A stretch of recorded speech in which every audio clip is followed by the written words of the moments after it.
Olá, alunos do oitavo ano. Agora a gente vai começar a nossa terceira aula, né? Continuando a parte de população primeiro, vamos falar sobre o que significa população economicamente ativa, o PEA. Então, para explicar para vocês, população economicamente ativa é o conjunto da população de um país em condições de trabalhar. Então, isso exclui os aposentados e idosos e exclui também as crianças e os adolescentes. É o conjunto da população em idade para trabalhar, né?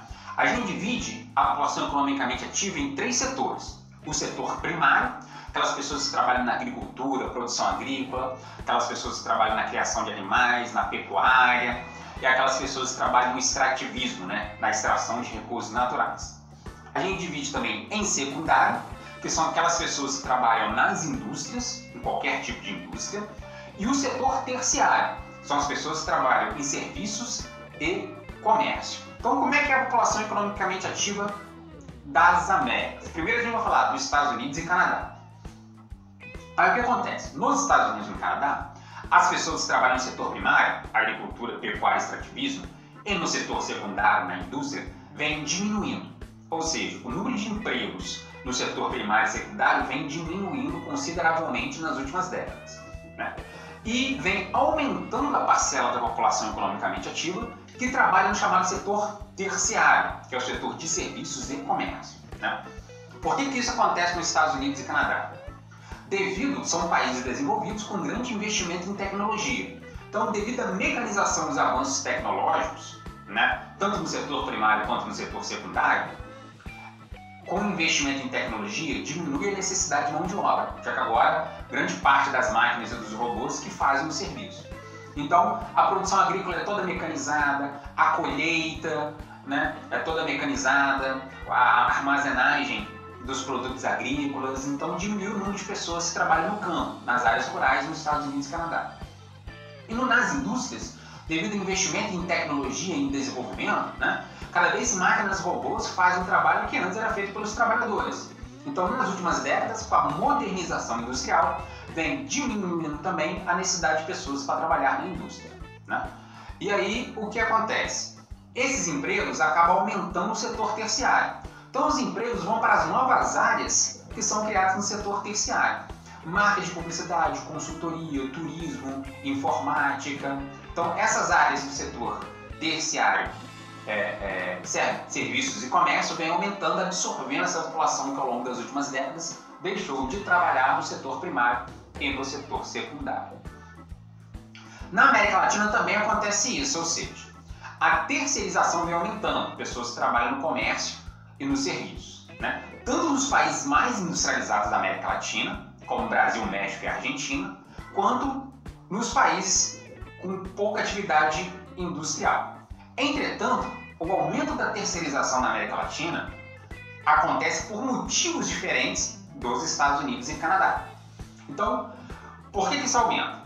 Consequência da rápida urbanização, ou seja, enquanto nos Estados Unidos e Canadá a urbanização aconteceu num movimento menor no tempo, né, com um processo de industrialização, na América Latina houve uma rápida urbanização que não foi acompanhada por um desenvolvimento industrial na mesma intensidade. Então começou a ter aplicação de tecnologia e diminuição dos trabalhadores nas zonas rurais. Essas pessoas, através do êxodo rural, migraram para as cidades e quando chegou nas cidades não encontrou emprego nas indústrias, né? E aí surge pequenos negócios, subemprego, a chamada economia informal. Os países pobres da América Latina, incluindo países industrializados como Brasil, México e Argentina, né, tem uma grande parcela da sua população trabalhando na chamada economia informal. Por que tem esse nome economia informal? Porque é aquela parcela da população que trabalha em atividades que não tem registro oficial, que não paga impostos, pessoas sem carteira assinada, pessoas que não contribuem para a Previdência. Então, é o camelô, é a pessoa que em casa abre um salão de beleza, é a pessoa que abre uma oficina mecânica na garagem. Então, essas pessoas, é a pessoa que vende bolo. Então, essas pessoas não pagam impostos, não contribuem para a Previdência, não tem registro formal. Por isso, nós chamamos de economia informal. Então, você viu agora que a população economicamente ativa, existe uma diferença nos países dos Estados Unidos e do Canadá em relação ao resto da América Latina. Por exemplo, nesse mapa é interessante, ele vai mostrar a porcentagem da população com 15 anos ou mais que é economicamente ativa. Tem que lembrar o seguinte, países mais desenvolvidos, que tem uma diminuição do crescimento populacional, como nós vimos na última aula, acaba tendo uma menor quantidade de jovens e adultos, maior quantidade de idosos. Então esses países acabam apresentando uma menor porcentagem da sua população economicamente ativa. Então quanto mais escuro, né, por exemplo, Peru, Bolívia, Paraguai, parte da América Central, mais tem população economicamente ativa em idade de trabalhar, mais 70% da população. Quanto mais claro, menor. Então você pega Estados Unidos, México, Argentina e Chile, o Brasil está ali no intermediário, e os países mais pobres como Peru, Bolívia e Paraguai têm um número maior de população economicamente ativa. Movimentos populacionais. Então o que acontece? A América Latina, por ser a parte do continente americano mais pobre e subdesenvolvido, né, acaba tendo uma grande quantidade de crises econômicas e problemas que faz com que ela perca a capacidade de reter essa mão de obra. Então muita gente, devido à pobreza, desemprego, crise econômica, procura sair dos países da América Latina e migrar para países onde tem uma condição de vida, uma qualidade de vida melhor. Como os Estados Unidos são a maior economia das Américas, então a maioria dos movimentos populacionais é de pessoas saindo da América Latina, da América do Sul, da América Central e do México, em direção aos Estados Unidos e Canadá, principalmente os Estados Unidos, em busca de emprego e melhor qualidade de vida, né? Então é o destino mais frequente dessas pessoas que querem uma condição de vida de trabalho melhor. Dentro da América do Sul, Brasil e Argentina, que são os países mais industrializados, né, acaba atraindo uma grande quantidade de população dos países mais pobres, né? Peruanos, bolivianos e também paraguaios, e recentemente os venezuelanos devido à crise econômica e social que está acontecendo na Venezuela. Aqui a gente tem porcentagem de movimento populacional, né? Quanto mais o verde escuro, maior são países que são positivos, países que recebem mais pessoas do que saem. Quanto mais por vermelho, né, são países que saem mais pessoas do que entram, né? Então se você for pegar, a gente vê aqui, ó, Bolívia, Paraguai, né, região aqui da América Central e do México, as pessoas migram mais para outros países. Já o que está de verde, países que recebem mais pessoas. Isso daqui é em porcentagem da população. Então assim, o país que mais recebe pessoas é os Estados Unidos. Por que ele não está lá de verde escuro? Porque os Estados Unidos é o maior país em população das Américas, tem mais de 340 milhões de habitantes. Então ele recebe milhões de pessoas, mas quando eu pego e calculo essa porcentagem em relação ao total da população, não dá uma porcentagem muito alta.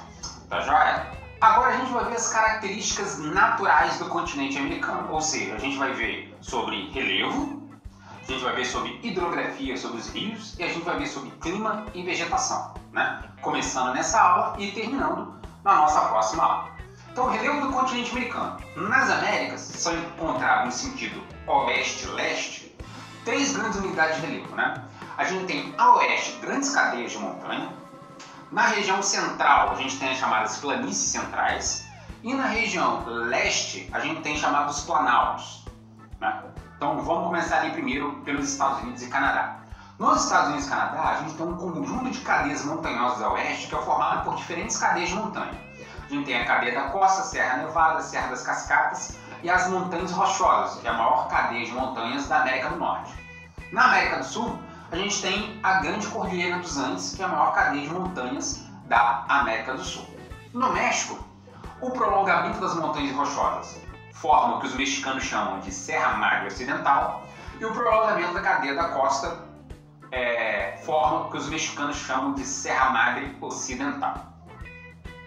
Então, por exemplo, aqui tem um mapa da América do Norte. Quanto mais escuro, maior é a altitude, então onde tem as cadeias de montanhas, geralmente o marrom ali.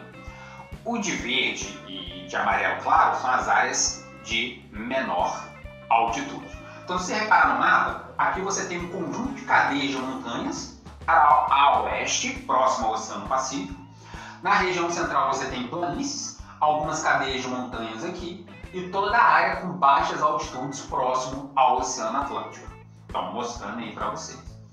Na América Central, a gente tem aqui a continuação das cadeias de montanhas, aqui com um conjunto de cadeias de montanhas, pegando ali Costa Rica, Guatemala, El Salvador, etc.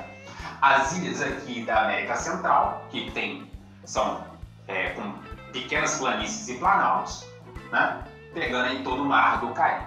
E na América do Sul, a gente pode reparar aqui conjunto de montanhas da Cordilheira dos Andes, né? Em tons mais escuros, mostrando aí com grandes altitudes. As áreas de verde do centro do continente são áreas de planícies com pequenos planaltos. E aqui, né, no leste, a gente tem um conjunto de planaltos aqui onde nós estamos, né, com a Serra do Mar, Serra da Mantiqueira e etc. A gente vai ver cada unidade de relevo dessa agora nas próximas aulas, né, nessa aula e na próxima aula. Então vamos lá. Nos Estados Unidos e no Canadá e no México, a gente tem a cadeia da costa, ela acompanha ali o litoral do Pacífico desde o Alasca até o México, né? A Serra Nevada, que é nos Estados Unidos e ela está paralelamente à cadeia da costa. A Serra das Cascatas, que é o nome da Serra Nevada no território canadense, a continuação da Serra Nevada. E as Montanhas Rochosas. As Montanhas Rochosas são a maior cadeia de montanhas da América do Norte, mais específico, localizando no interior, pegando ali do México, que tem um outro nome, até chegar no Alasca, passando pelo Canadá. Tem picos, né, com 4.500 metros de altitude. Já na América do Sul, a gente tem a Cordilheira dos Andes, né? Se estende desde a Venezuela até o sul do Chile, pegando quase todos os países da América do Sul. Tem 7.500 km de comprimento e em alguns locais chega a ter 300 km de largura. Às vezes é formado por 2 ou 3 cadeias de montanhas paralelas e entre essas cadeias de montanhas tem o que a gente chama de planaltos elevados, que é o nome de altiplanos andinos, presente na Bolívia, no Peru e no Chile. Então assim, Bolívia e Peru têm cidades que estão a 3.000 a 3.500 metros de altitude, ou seja, está dentro da cadeia de montanha dos Andes. É bem interessante essas cidades. Aqui a gente tem, por exemplo, algumas fotos das montanhas rochosas nos Estados Unidos que eu tirei da internet para vocês aí. Como as altitudes passam de 3, 4 mil metros, né? Geralmente o topo da cadeia de montanhas está sempre nevado, né? Coberto ali de neve. Aqui já tem um conjunto de fotos da Cordilheira dos Andes, né? Então aqui é o Pico da Aconcagua, que é a montanha mais alta que tem nas Américas, com mais de 6 mil metros de altitude. Algumas outras regiões, ó, toda coberta de neve. E aqui é dos Altos dos Andes, né? Com a cidade de Santiago do Chile, lá no fundo do vale. E aqui é todo o alto da Cordilheira dos Andes, aqui, ó, coberto de neve. Porque como tem 4, 5, 6 mil metros de altitude, são áreas cobertas de neve. Outros aspectos naturais aí, né? A gente tem na parte leste oriental os chamados planaltos, com características que é o seguinte, né? Eles eram terras mais altas, que ao longo de milhões de anos, pela ação da erosão, o que é erosão? Chuva, vento, que vai desgastando as rochas, né? Então, essas regiões apresentam formas mais arredondadas e altitudes mais modestas. Por exemplo, o Planalto Canadense, que forma ali uma ferradura voltada para a Baía de Hudson. Os Montes Apalaches, que apesar de ter o nome de montes, é uma área mais alta de um planalto, né? Um conjunto de montanhas ali, situado na região central dos Estados Unidos. Os Planaltos Serras Atlânticos Leste e Sudeste, que é um conjunto de planaltos localizados na região central, leste e sul do Brasil.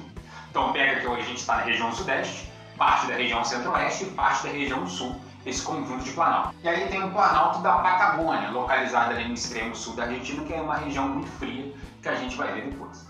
Estamos encerrando nossa terceira aula aqui no YouTube.